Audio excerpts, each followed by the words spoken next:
So the robot's safe anytime it's inside this zone, as you can see here. Now you do want to minimize this and make this as small as you potentially can, because the data does slow down the processor. So the bigger the box, the more data it takes. The more data it takes, the more it can slow down your robot.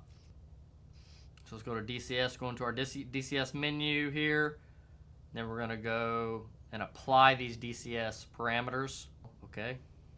Pending. And then we have to cycle the power of this robot. And then you have 8 cycle power right here. Yes. And so this is going to process. It's just going to cycle the power, and then it's going to boot back up. Okay, so as you can see right now, the robot's in a good running condition. And what we're going to do is we're going to jog the robot outside of its zone. All right, here we go. Here we go. And now it went black. Now notice something that's pretty critical here.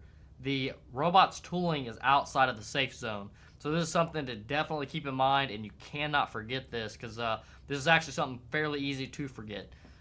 It will show you exactly why this robot protruded through the zone with its tooling before it faulted out.